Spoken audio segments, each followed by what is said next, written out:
To a special edition. I mean, we are going remote. This is exciting. We're down here at Blue Chips. It's pouring rain outside, but we're going to be talking hockey. Yes, Danbury Whaler hockey once again. And why are we talking hockey? Because this weekend, those of you that were at the Danbury Arena saw them split with probably the best team in the league. These Yahoos out of New Jersey. But they're playing some incredible hockey out there, and I know this is non-commercial radio, so we're not pushing it like that, but I'm saying as a civic entity, as a civic-minded organization, if you want to go down there and see the Danbury Whalers play, I guarantee you, my home number is 438-2003. If you didn't have a good time, you call me, and I'll be sad you didn't have a good time. We are joined this evening by Phil Esposito. Hi, Marty. How are you? Not that Phil Esposito, the other Phil Esposito, but your father was also named Phil Esposito. Yes, he was. So was my grandfather. So really, you sort of had dibs on that name. Way before him. Yeah. And we're also joined by Marco, who is the communication director for the Danbury Whalers. How you doing? Happy holidays. And happy holidays to you, man. May I say that you look incredibly good tonight. That's quite a sharp tie, and you're looking good. Thank you. Glad you're here. All right, Coach. We have some of the players here tonight. We have Kelly Miller, who has played 494 professional hockey games. We have James Sanford, who comes all the way from Canada. Does he say A lot? Yeah, sometimes. He says A lot. And we also have a young man, which you know, he played his college hockey at New Hampshire. He's an outstanding goalie, and he's a great addition to the team. Here we are. Are we halfway through the year? How far are we through the year? Right now, we're just about midway through the season. Christmas break. You know, we're right there, you know, during the holidays. Once we get past the New Year's weekend here, we're going to Danville, Illinois on Thursday, and we're going to be there for the weekend for New Year's Eve.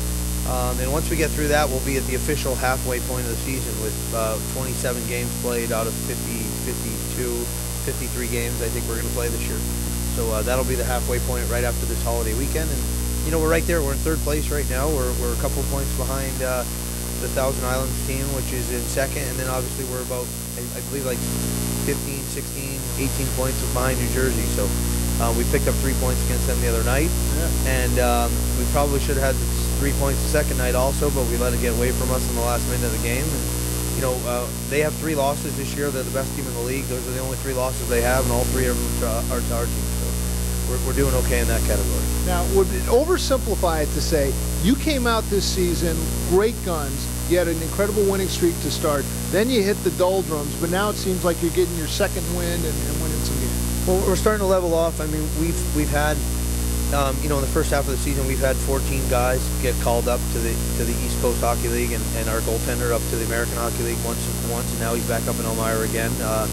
And you know, if we didn't have Peter here, we'd probably be doing a lot worse. But I always said with Peter and Nick, they're 2 of the best goaltenders in the league, and they're probably the best 1-1 goaltender combination in the whole league. So when Nicky gets called up, or when Peter gets called up like he did last year, I always have Nicky or have Peter. So we're always fine in that category. Yeah, I hate that, you know, and being on a hockey team, you never want to put it all on the goalie. You don't want to say the defense let up, the forwards didn't back check or something. But it would seem like during some of those games where there was a stretch of losses, you didn't have Peter, you didn't have your starting goalie. That may have had something to do with it. Again, I'm not making them the GOAT, but what are your thoughts? Well, yeah, I mean, obviously, you know, when you have a goaltender with the caliber that we have with Nick Niedert or Peter Vetri, I mean, you know, I mean, I'm not afraid to say it. The other night when we beat New Jersey at home, I mean, we beat New Jersey because of Peter Vetri. I mean, it was one of the reasons why we won the game. If we didn't have Peter Vetri playing, we would have never won the game.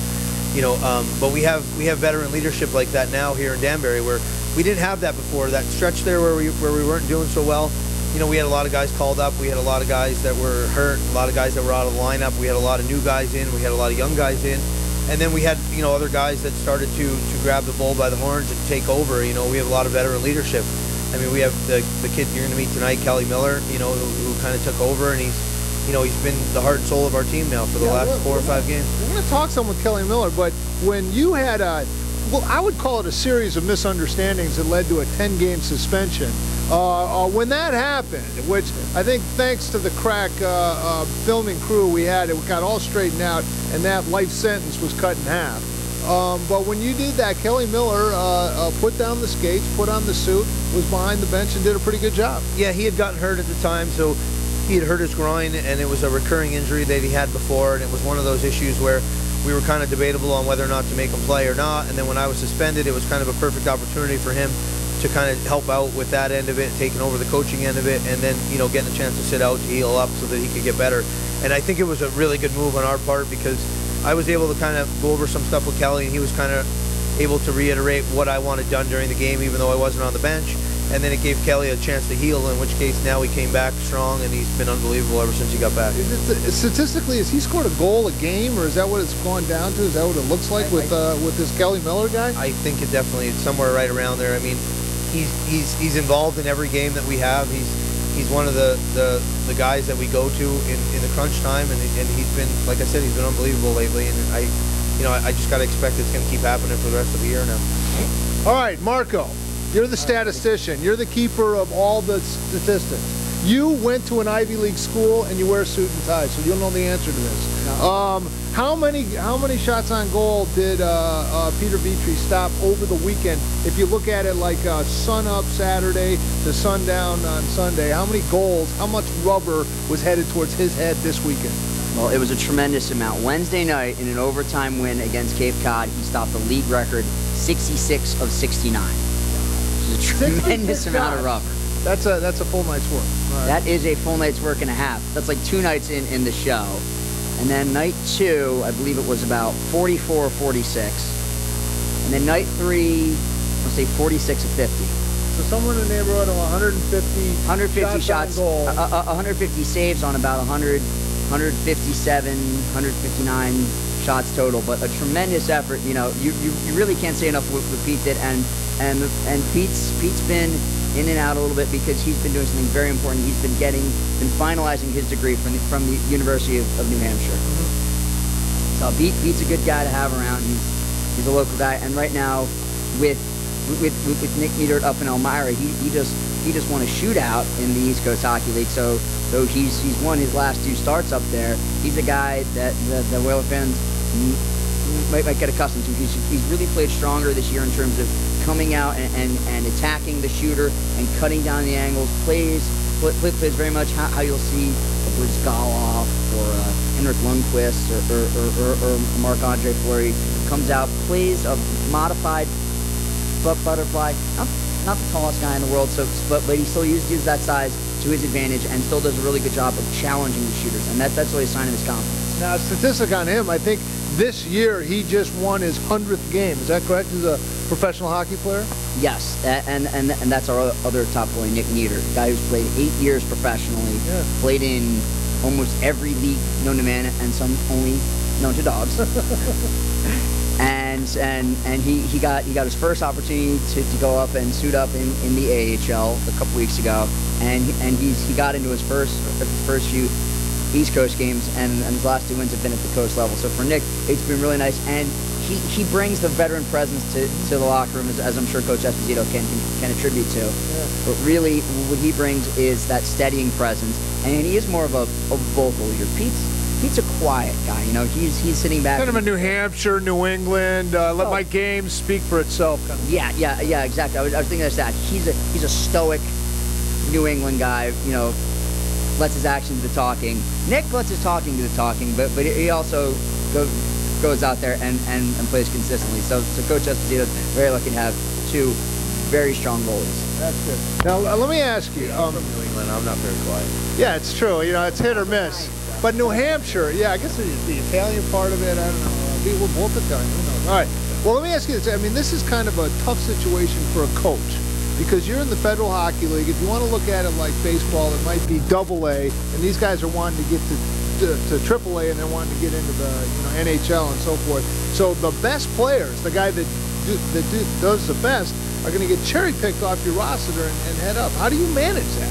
How do you know every week, what your roster is going to be? We really don't.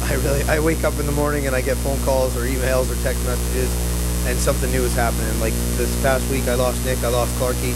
This morning was the day after the holiday, after the Christmas holiday. I got a phone call this morning, and I'm losing another defenseman right now going into this week. So, I mean, it's just one of those things. But, I mean, it's a good problem and a bad problem to have. I mean, it's a good problem because, obviously I'm doing my job and guys are getting called up from here. I mean, we're up to, I think this is number 14 or 15 now for the year.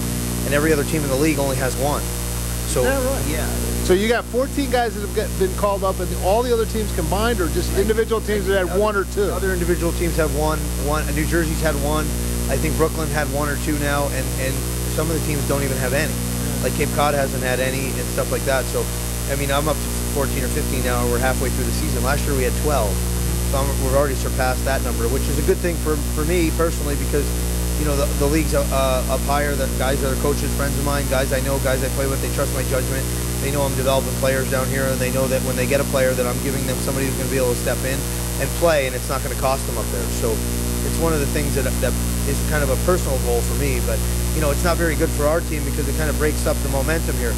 The good thing about it is I think that what's going to happen is once we start getting down the stretch here in February and March, you know, we're going to get a lot of those guys back that have been here, and then we're going to be pretty loaded up for the end of the season here, going into the last 10 games of the year, which, you know, I think 8 or 9 of them are at home, the last 10 games of the year. So we're going to be a nice stretch at home, and then we're going to go right into the playoffs, and we're going to have a lot of these guys coming back. So it's going to be a really good situation for us at the end of the year. That's one of the things. I've talked to some of the players with the visiting teams that come into the Danbury Arena, and they say it's the toughest arena to play in because what section is that has, Andy, what section is that? Section 102. This is, you have to experience it to really believe it. I mean, you know, if the opposing goalie were to let in a goal, I remember the last game, the first shot on goal went in, and on the fly they came up with the cheer, one shot, one goal. And these guys are poets. Yeah, they really are. It's one of those things that when you play in Danbury, you love to have them there, and then when you don't play and you're a visiting team, it's kind of like just a dreadful nightmare most of the time. I mean, I've been on both sides of it there in Danbury too. I played on both the visiting team and on the home team, so it's kind of been one of those situations where you know, you just got to kind of deal with it. I mean, some of the guys there have fun with it while they're there. You know, as being a visiting team, if you can take the ribbon and stuff like that, it can be actually a pretty good, fun place to play. And I think that's why a lot of the teams like to come to Danbury. Yeah. It's one of the best places to play. The last game, your guy Tibbetts, you know, he used to play for Danbury. Yeah. Now he's playing for Cape Cod. So he scores a goal. He was dogging it. He was hanging down there because I guess he hasn't been skating that much, so he's got no legs. But he's dogging it. He's out there hanging. He gets a you know, a clearing pass, goes in, goes upper shelf. I don't think he scored on you, did he? No, well, it couldn't have been Peter, the New Hampshire guy. But he put it upper shelf, and he comes over to your section and gives him one of the, you know, the gorilla, you know, look at my guns kind of thing.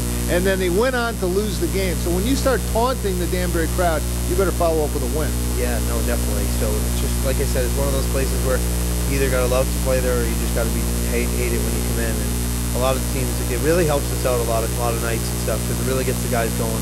Like the other night, we were down. I think we were down 2-1, and the morale there kind of was like going in the direction of, you know, here we go again with this New Jersey team. And we had gotten a couple penalties and some other stuff, and we were just kind of waiting for the hammer to fall. And then, you know, we killed off a penalty, and when we killed off the first penalty, the crowd started to pick up, and then we killed off the second penalty.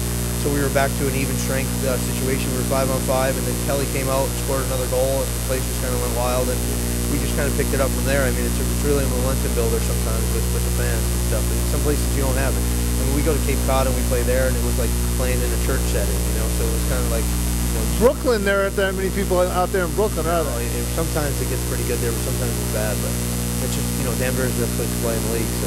Have you played at Danville yet? I have personally. Yeah. I've played out in that arena. Yeah. They pack that place. Sometimes they do, depending on what night it is. I mean, I think from what I've been hearing that the New Year's Eve game night at 5 o'clock, they're supposed to have a really good crowd there and stuff. So I'm sure it'll be just as crazy as Danbury that night. So you're loading up the bus. How long is the drive to Danville, Illinois? I actually put it into MapQuest, and so you're an Ivy League school guy, so you would do that. Yeah, just call someone. Yeah, so you'd probably call someone. Maybe the Canadian guy would say it's just a really long ride. I'm gonna just zone out in the back of the bus.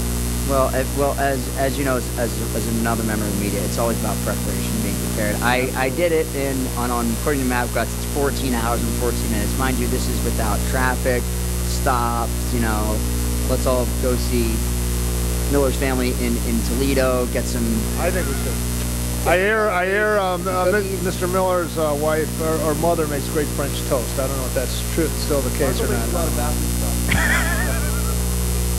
Well, I saw, you know, we were in the Danbury Mall over the Christmas holidays, and I'm telling you, every sporting goods store you go into, there's Hartford Whaler stuff. But I asked each guy, why is, I mean, like there might be displays for 12 different hats, and 7 of them are the Whalers, the same logo as the Danbury Whaler. And I was asking him, why is there so much Hartford Whaler stuff? And the guy said, well, because the Danbury Whalers are doing so good, it's kind of a retro look, and stuff's selling. I don't know if that's the real case, but I know if you That's what the guy said. I didn't go on. If you go on the internet and Google the Hartford Whalers apparel, it's still one of the top sellers in all of the National Hockey League right now, even though they don't have a team anymore. I mean, they sell that stuff like it's going out of style. So. The Danbury Whalers thing, I mean, I was kind of thinking originally when they started it last year that it wasn't going to be that great, but it turned out to be a huge hit, so it's been pretty good. All right, listen, I want to invite, here, can you please invite Peter Vetri up and Kelly Miller? Come on up. And by the way, those of you that are listening live, the phone number to call is 438-2003, 438-2003. So if you have some questions, or if you're in this vast live audience too, you know, there are a couple ladies with martinis out there. I've noticed that. Guys' beers, and the ladies have sort of the tangerine martinis. Yeah. I don't know what's going on. I think they're giving them away tonight, so you might want to show up for the next show. Okay, by the way, it's Blue Chips. That's the place we're at. Listen, thank you so much for joining us. Thank you. Appreciate it very much. We're joined here by Kelly Miller, who, as we talked about previously, has played 494 professional hockey games. How does Danbury Whaler stack up to the other games that you played? Well, just like Phil was saying earlier, I was on the other side too when I was in Fort Wayne. I had to come in. We played a Sunday game at 2 o'clock. After 2 games in Adirondack, and then we came here and played the game at 2 o'clock on Sunday. Adirondacks to where? To Danbury. To Danbury, okay. Yeah, they were in the UHL. And we came in at 2 o'clock game, and we all walked in the rink, and we were used to the 10,000 seat arenas. You know, we had guys who were, you know, heard that Danbury had done all this tremendous stuff, put a good team together, and we're thinking to ourselves, when we seen the rink, like, how could this be possible? I mean, this place holds 2,500 people. Right. So we all did our warm-up, went back in the dressing room, came up for warm-ups. There was probably 5 people in here. We're like, oh, this is going to be a no-brainer. We're in and out of here in 60 minutes with 2 points, and we're going home. Right. Well, we come back out for the game, and next thing you know, there's 2,500 people screaming, "You suck." Yeah, the poetry, as I mentioned before, the poetry. It went from one of those easy Sunday games to, I think we're in one here, boys. We better get our shit together and start playing well. So A lot of times you're not supposed to swear on TV, but I understand what you're saying. No, go ahead. I've watched some of the past interviews with you and Espo, and I thought that word would be appropriate. It's true, you know, on occasion, you know, we get away from ourselves. But now let me ask you this. Speaking of... Yeah. No, we've gotten kind of that 24-hour total access to the Danbury Whalers. So we've gotten behind the scenes. Please. Well, let me ask you this. Speaking of basketball, let's just pretend he's not sitting right here. Okay, it's just the boys talking. Phil Esposito's coaching style, after some of those series of losses, he's given some pretty memorable post-game speeches. I appreciate between the second and third period speeches, and there have been some shakeups, so it's not all, you know, bark. There's some fight there too. What do you think of that? I mean, do you think that's the right approach? You go with what got you there, or what's your approach as an assistant coach? Well, there's a thing that I preach by, and I was fortunate enough to bring in by a guy that preaches by it too. When you bring a guy in, you want a clean slate. Whatever that guy does in the past, you come here, you're on a clean slate, you start over fresh, you know exactly what you're getting yourself into. So basically, me and Phil are on the same intensity level. Right. When it comes down to it, we have times at that locker room that can be a complete board, and there's only so much that he can say, and there's so much that Shane could say as a leader that doesn't really get into the rah-rah and that kind of atmosphere. Right. And I kind of changed my game up a little bit to make sure that I'm rah-rah and those guys know that we're in one game. Like, we know that this is serious and we're intense, and whether we're going to lose a game, we're going to get beat. Right. We're not just going to lose, we're not going to hand games away anymore. Because we've done in the past where we played 30 minutes a game and we come in and we battled in the first period, then we let teams beat us. Right. Well, now we're going to make teams beat us completely. Right. So you're not going to give it away. And when it comes to the intensity thing, I think that should say the same thing that it's what a player brings in and listens to and expects them to do what they're supposed to do. Right. And whether you're a rah-rah guy or you're not, you got to get in the atmosphere because that's your football. Peter Vetri, thank you very much for joining us. Now, you played very high-level Division I college hockey at University of New Hampshire. How does the hockey in the Federal Hockey League, professional hockey, compare to what you had to do at the college level? Well, it's a little bit different style of play.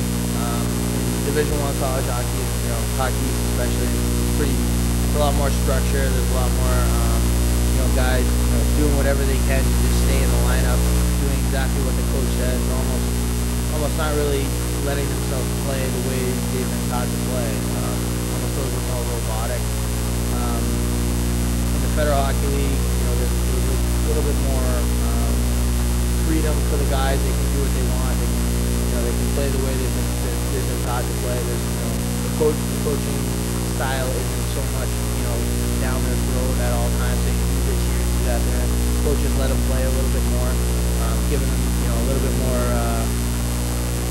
more respect. They've been there, they've done that, and that kind of thing. So I like the style of play here in the Federal Hockey League. It's a good style of pro hockey, and just a little bit different than what I was used to. Okay, yeah. Now, you played at UMass Lowell and then also at Quinnipiac University. That's right. You're originally from New Hampshire. Right, played that. Sorry, I got that completely wrong. But okay, everyone in our vast viewing audience has seen the movie Slapshot. Now, which is closer to the movie Slapshot? And for the your fellow players here tonight, could you sort of identify who is the Paul Newman character? Would you, of course, be the college guy at the end that took off all his clothes? How would you break that down for the vast viewing audience? They want to know. All right. Well, I think the Federal... We need to know the Hanson brothers, putting on the foil right off the bat. But go ahead. Well, the Federal Hockey League, I think it's actually the same name used in the movie Slapshot. I believe it is. So, what's the Jonestown? What's the name? Johnstown Chiefs. Yeah. Charlestown Chiefs. Okay. Sorry. Go ahead. Yeah. So clearly, the Federal Hockey League is a lot like the Federal Hockey League, seen in Slapshot. In college, you wear cages. There's no fighting. There's nothing like that. So I think that answers the first question. As far as personnel. I think we all kind of go with old Millsy here as our Paul Newman type. Dude, I love it. I love it. Which is definitely a compliment. I mean, he's a leader on and off the ice, and everybody in the room definitely respects everything this guy's got to say. He's not one of those guys one of those older guys in the room that sometimes gets caught up thinking, it's his place to speak. He rambles on a little bit and kind of bores the guys to death. When Kelly speaks, everybody pretty much listens up and takes everything he has to say. So the player on this team most likely to tell off the owner because they're closing the team down or something like that, that would be Kelly Miller. No, not really. No, I think you got that all wrong. That's wrong? I sense these guys are just going to leave that alone until, anything happens. All right, let me ask you, because you say in college hockey, you played at University of Massachusetts Lowell and finished your college career at Quinnipiac, both incredibly competitive hockey programs. You say there's no fighting per se, everyone wears cages, it sort of defeats the purpose. Take us back to December 3rd, and you're playing Cape Cod. Just about everyone that could fight was fighting. Actually, the trainers were fighting. It was incredible. All that was left was the two guys with the big pads on, and someone said something to someone, a look was, sent across the ice, and here you came, right in the middle. There's a star there, right in the middle, and fisticuffs ensued. What was going through your mind? And you seem to handle yourself very well. Well, I saw kind of a little bit of a melee going on. Everybody on the ice besides me and the other goalie there was fighting, and I saw one of our guys get kind of tossed into their bench, and I didn't really know what was going to happen with him there. He was kind of in a bad spot, so that kind of infuriated me a little bit, and I waved down the other goalie, West Vestrini. So there were hand gestures expressed. Okay. Absolutely. I kind of waved him on. I didn't really know if he'd be interested or not, but instantly he threw down his gear and charged at me, and there was a brief moment where I didn't know if I might have called out the wrong guy, but at that point it was already over. We met at center ice and kind of let it go from there. In your vast hockey career, stretching back to the Williams Lake Timberwolves, UMass Lowell, Quinnipiac College, Twin City Cyclones, the Wheeling Nailers. Oh, so you guys are all okay. How many fights have you been in? I mean, you're a goalie. It seems a little odd.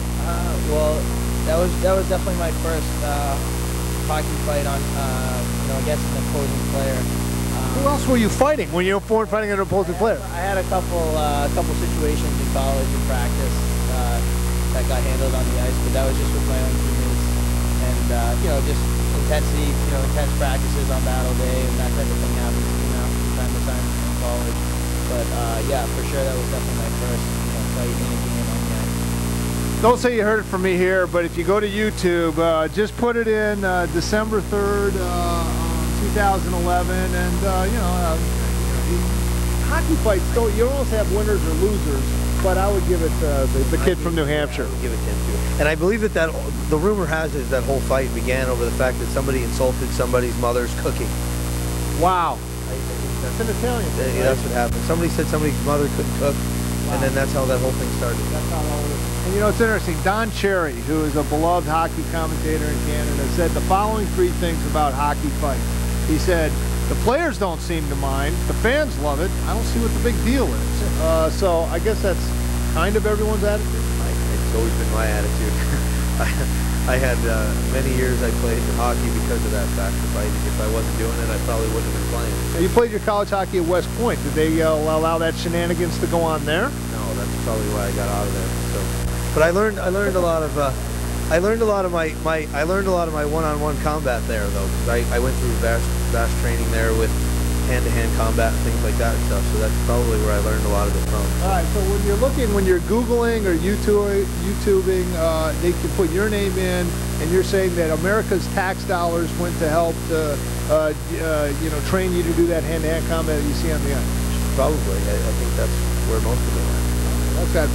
I think it's a reasonably good use of the tax dollars. All right, we have some questions from our audience. Andy, by the way, which section do you sit in there at the rink? Section 102, and you're quite an avid fan. I don't know if we can get the camera shot on him, and just give us your question.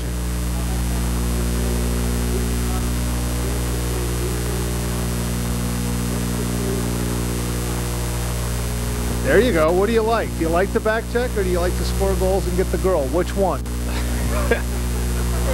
Well, honestly, Andy, at this point... Sorry, I set him up for that, but go ahead. At this point right now, it really doesn't matter which spot it's at, because I'm playing forward and D in each game, night in and night out, because whether our defenseman get a penalty, I'm asked to go back and kill the penalty on defense. If our forward gets a penalty, I'm killing the penalty at forward. So right now, it's basically whatever it is for the team. I do like the defensive fact when we play Cape Cod and we play like a Danville team, but it sucks when you play against New Jersey and Brooklyn and you have forwards in your face constantly. But right now I don't have an answer for you, and I'm going to do both until I'm asked not to do it anymore. So, two-way player. I've seen him play. He does back check quite a bit. Can you walk us through your goal on the weekend? I think it was the first game against New Jersey. You were coming down the right side. The pass was right there, and you whacked it home. Walk us through that goal if you would. It was a good play in the neutral zone. I think our D even changed. I'm not sure who it was. All they did was we asked our defenseman to make sure that they're going high and hard off the glass and they don't have anything. And the puck got on one of our better forwards in the team, is Greg Holt. And when he has the puck, you just want to go to the net. Because at some point, whether he doesn't shoot it, he's going to take 4 or 5 steps. He's going to try to get there closer. And then finally, when he finally seen that I was open, or when he made the pass, it basically, I mean, big bet. Anybody that has held a hockey stick in their hand, if you're that close to the net and somebody passes it to you, it's going. I mean, it was just an incredible pass by Holt. He actually made the pass through probably 4 or 5 sticks in it. It was like I knew it was going in before it got to me, because it got to me finally, and it was just like a tap in. So, I mean, I know Holtby, I don't know if he's ever going to see this or not, but it was just an incredible pass by him. It was good, and he gave it to you for the slam dunk. Now, you seem to own New Jersey. Is it true if I'm looking at these statistics, and I know it's accurate because Marco put it together, but you've scored a goal a game against New Jersey, 4 goals, 4 games. Does that sound right? Yeah, I mean, I like to get up for every game, but when you're playing the first place team and they only have 3 losses, I mean, I wake up after my nap thinking we have to beat these guys. We have to give them a win. We have to give them loses in their column. We have to keep beating them. And there's none of the other teams in the league that have any success in scoring goals. They're beating teams 6-1. They're beating teams 5-2. They gap themselves when they get into the second, third period and they start to bury you. They're going to continue to. So if you can get a secondary scoring in the second period, you get a late goal in the third, or something like that, you're going to have success against them. And that's what we've been struggling in. So with me coming back to the lineup, we played them 3 times in the last 5 games we played against them. Right. You know, I have to make sure that if I'm on my A game and I'm putting the puck in the net, that there should be somebody else trying to follow behind me. And we've had it, you know, with the addition of, you know, James coming back, and it's nice to get the puck back to D-men that are going to hold on to it and make a good play, and make good plays around the net and skate 185 feet, because that's what it's going to take. I mean, it's a no-brainer. New Jersey's good. Yeah. But they're beatable. Yeah. And they're not going to be the same team they are in October than what they are in March. Right. This isn't a race to us, this is a marathon. So when it comes down to it, when we start scoring goals, and we start getting secondary scoring, we're going to start beating teams unbelievable. I like this guy. I'm telling you, he's good in the locker room. Great, that's why I love him. I tell everybody to this day, he's the best player I've ever traded for or picked up in all of my coaching career. Because he's just one of those guys that came in, he stepped right in, he fills a role, he fills a void, he knows what his job is, and he does it every night.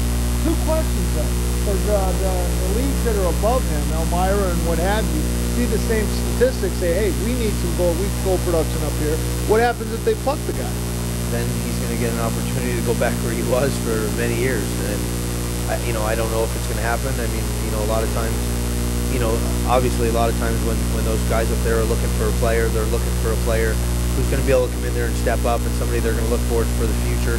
The other thing is it comes down to a monetary factor also. I mean, when they get a young player that gets called up, they don't have to pay him very much and things like that. When they get a veteran player up there, then they have to, shell out more cash. So it becomes into a money issue. So it's one of those things. The one thing, it's interesting because sometimes people watch these games and they see it and they go, oh, wow, there are these fights, and, it's just kind of, sort of chaotic and people just fight. But you can break this down for the vast hockey-starved viewing audience. But if you have a guy like Kelly, and he's doing excellent, especially against a certain team, the other team might say, hey, we're not going to let him, number 44, right? No, 44. We're not going to let 44 beat us tonight, so we're going to put a big body on him. We're going to chip him every time we can chip him, and we might take a cheap shot. They won't go and say that, but that's what they're thinking.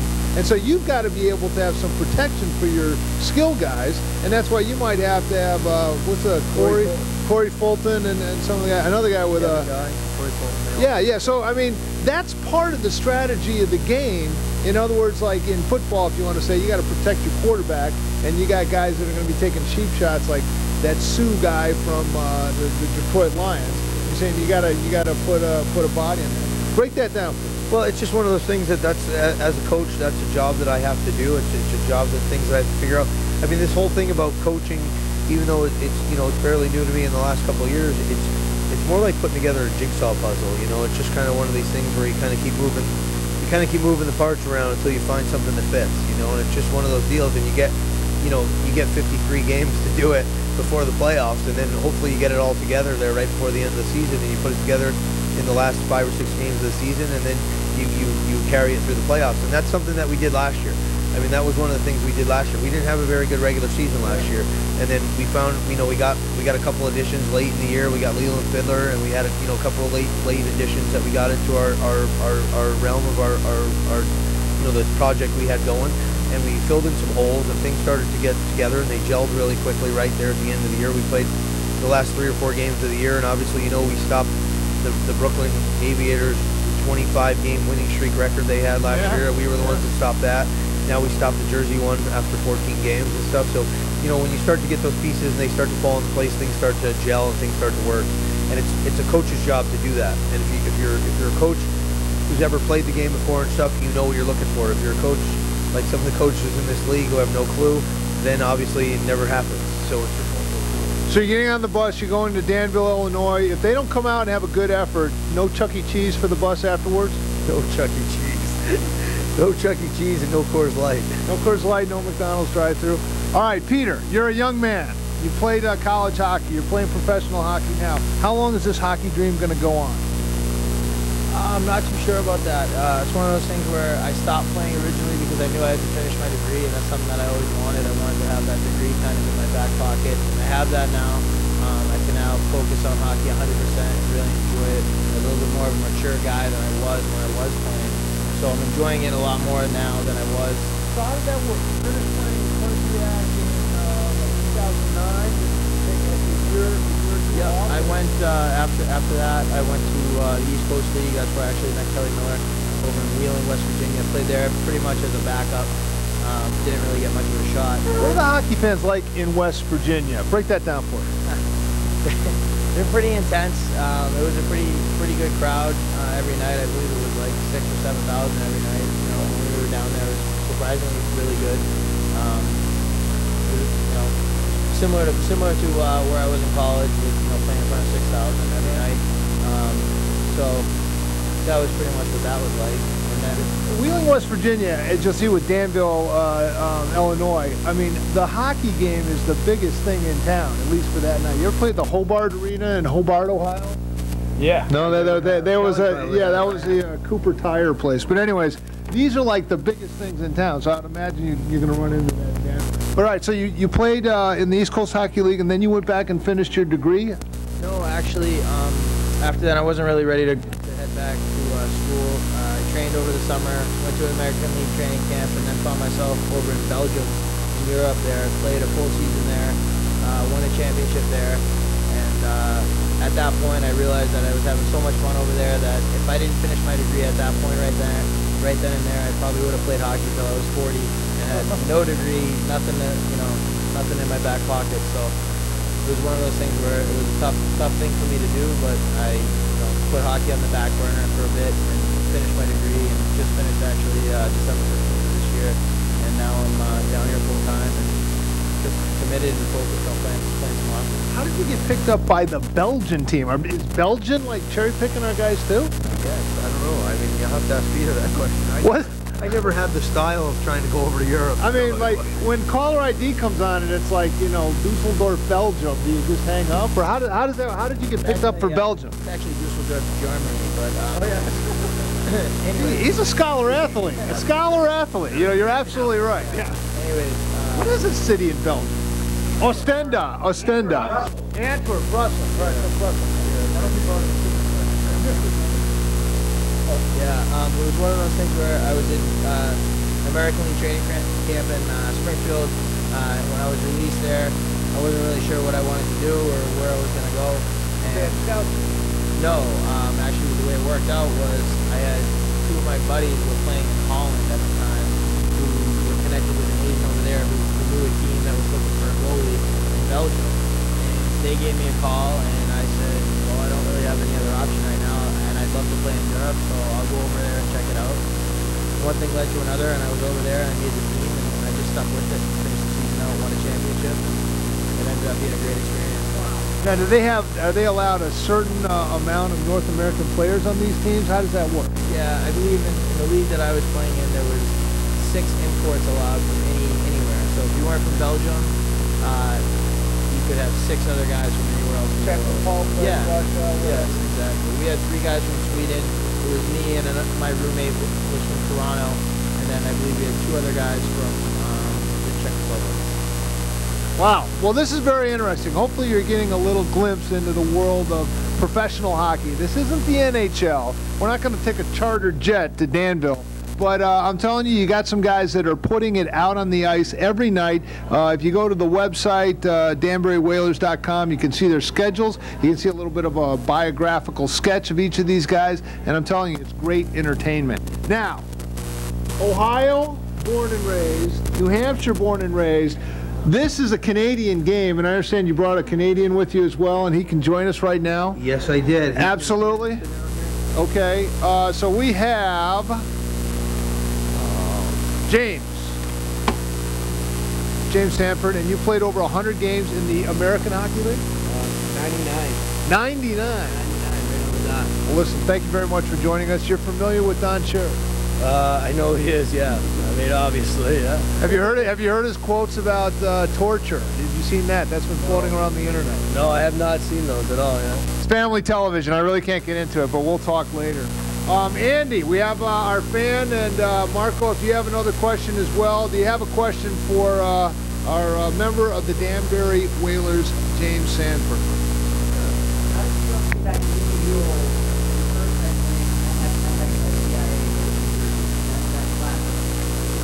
All right, we'll talk. Clapper means slap shot. Game-winning goal means he scored a goal that won the game, and it was your first night in town. What were your thoughts? Actually, it was probably the most fun I've had in 4 or 5 years playing hockey, actually, to be honest with you. It was great. I've heard a lot of good things about Danbury and about how big hockey is down here, and just to be able to come in and play in front of that crowd and, you know, beat the New Jersey Outlaws, because, you know, after that first 2 minutes, I didn't like them very much either, so I was pretty excited about getting that game-winning goal. And, you know, as long as we beat them, I didn't really care how it happened, but after I scored, I was pretty excited about it. All right, so now you were born and raised in New Brunswick, Canada? Is that where you played your youth hockey? Yeah, I played my youth hockey up there in Moncton, New Brunswick. I'm from a small little town of 300 people, about an hour outside of Moncton, called Alma. So. And when you say like you're going down to the States and you're going to play professional hockey, is that kind of a big deal in your town, or how does that shake out? I mean, yeah, it's a big deal that you go play pro hockey. I mean, at the same time, Canadians are pretty knowledgeable about the game, and they kind of know what's going on. But it's just you know, when you get to go play hockey for a living and everybody's at home working for a living, you know, they get a little jealous at times. Now, I didn't go to the hockey DB to get all the info on you, but how long have you been playing? What are some of the other teams you've played on, and where do you think you're headed as far as your career? This would be my 8th year pro playing hockey. I came out of junior as a 20-year-old. I signed an NHL contract with Montreal Canadiens. I played in the American League with their farm team in Hamilton for a while. Right now, you know, I've moved around a lot, playing all over the States and things like that. But right now, it's a couple years ago, I got hurt. I wasn't sure if I was going to be able to play hockey again, and you know, I've kind of rehabbed myself back to where I can play pro hockey, and I'm just here to try to win a championship, and then after that, we'll decide if I'm going to move on and try to play some more hockey, or who knows, might end up being Danbury for a while.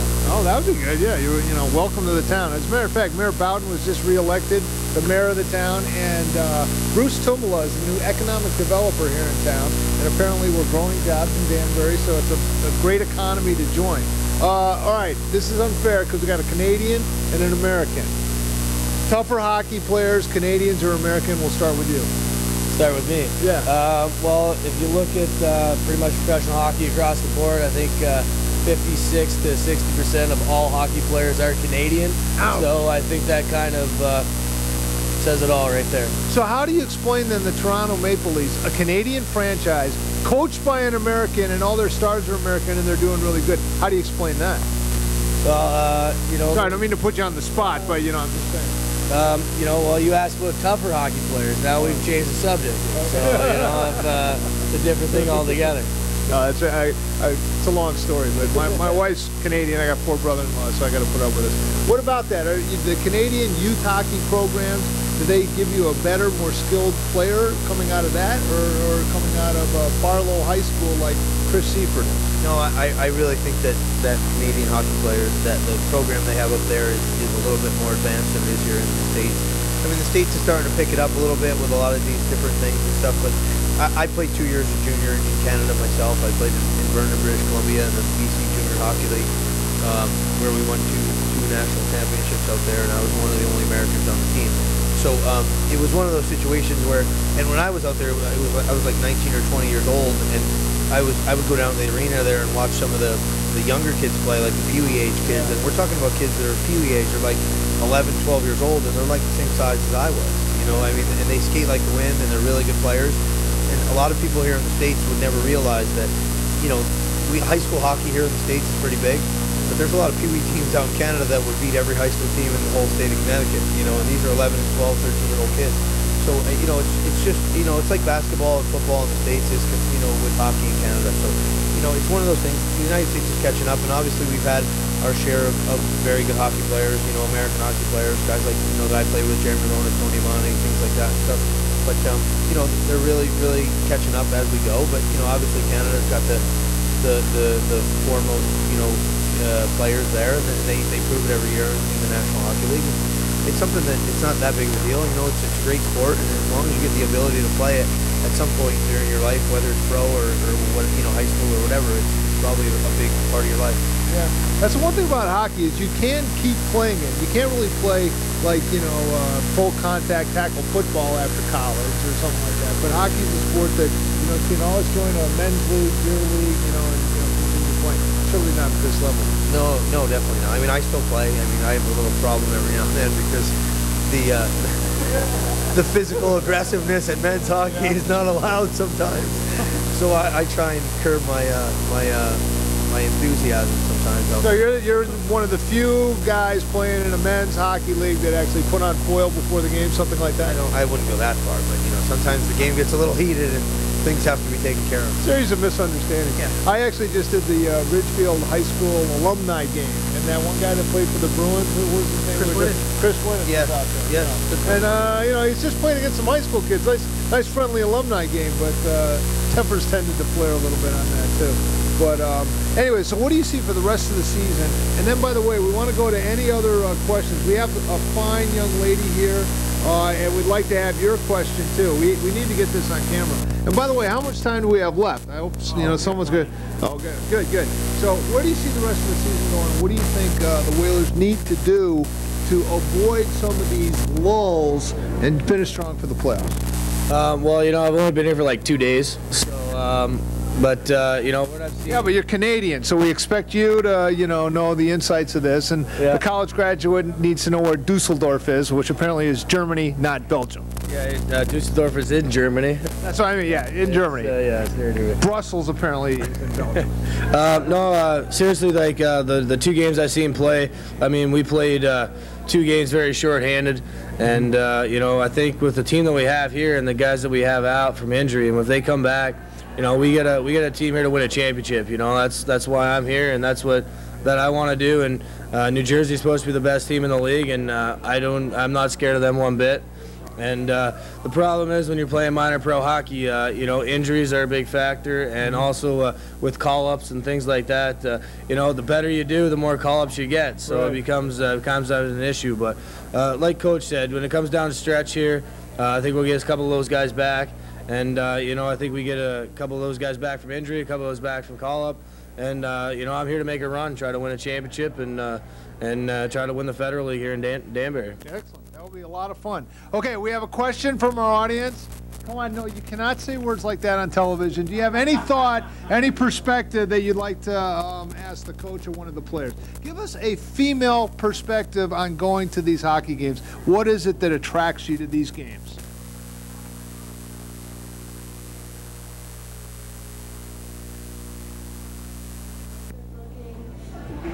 The players are good looking. It's exciting. Go ahead.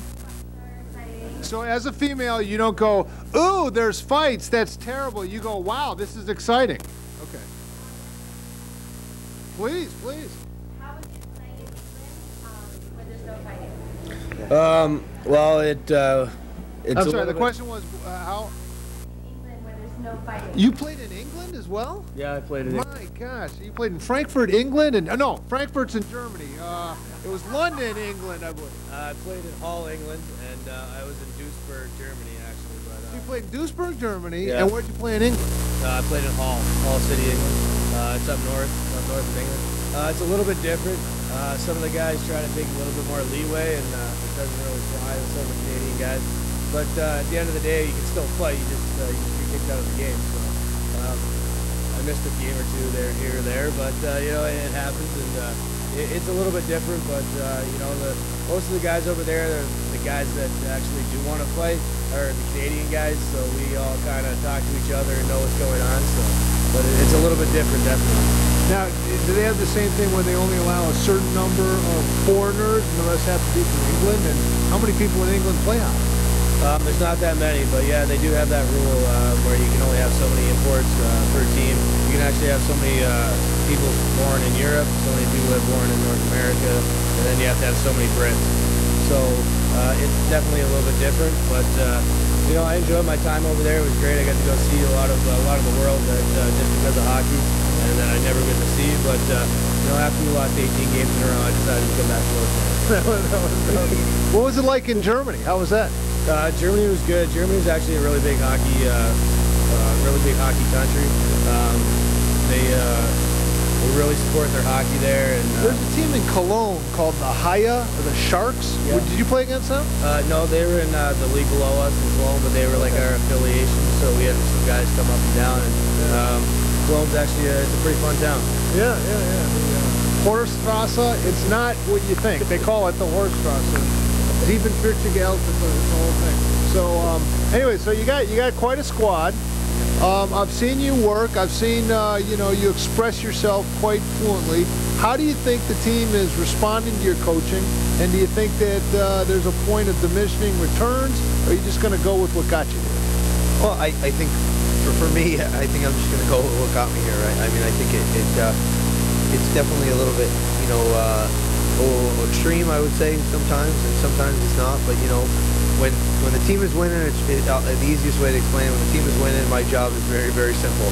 When the team is losing, then things get a little bit more difficult, and then you have to start making rough decisions, and you have to start making changes, and you have to start trying different things. And we went through a little stretch here where things weren't going so well, and we changed some things up. We got rid of some players, and I made some decisions that you know, kind of, you know, people shook their head at and stuff, but it seemed to get the transition back to where we needed to be. I mean, obviously we weren't doing so well before those 2 games against Jersey, and then we made a couple of shakeups when we won the game against Cape Cod in overtime, and then we won the next night against New Jersey, and then we lost that. Should have won that last one. The last one, but we let it get away from us with a minute left in the game. You know, but it's just one of those things where, you know, you got to kind of fine line of how you treat some players, how you treat some other ones in order to get them to what you need to do. I mean, I was always a player that, you know, when I played for a guy named Eddie Johnstone who played in the National Hockey League for a long, long time, and I played for Eddie for almost 8 years.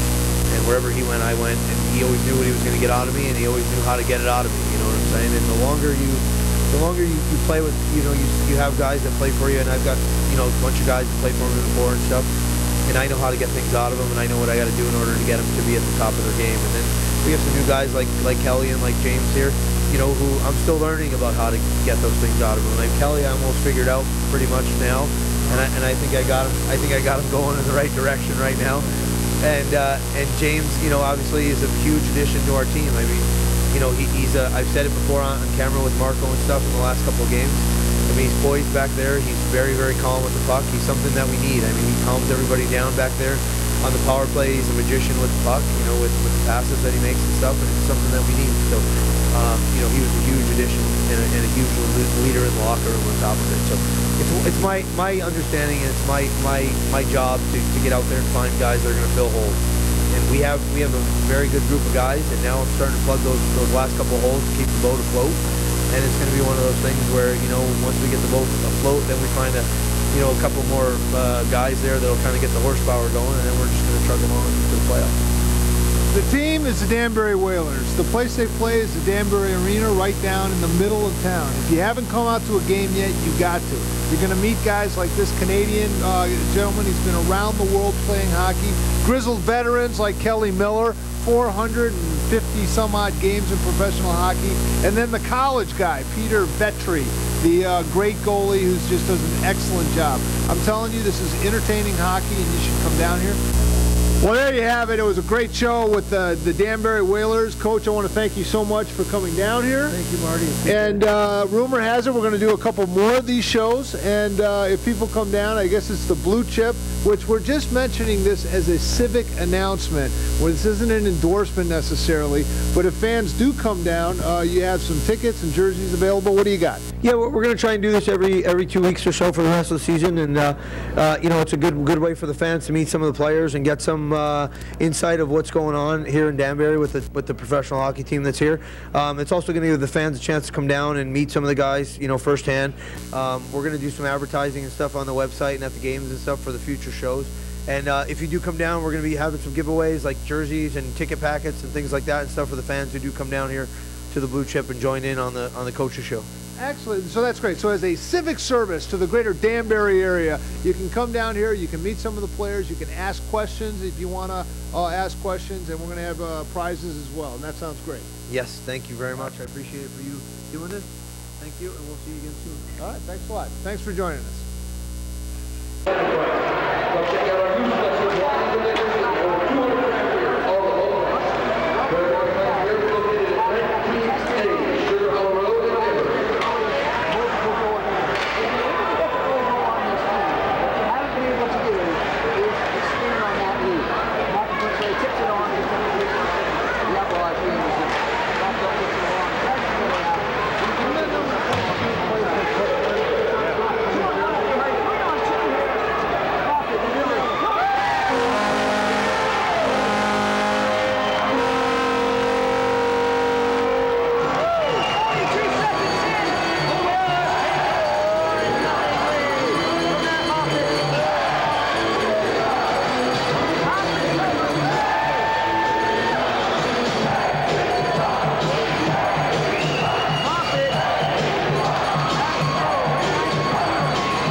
This time around, the double three.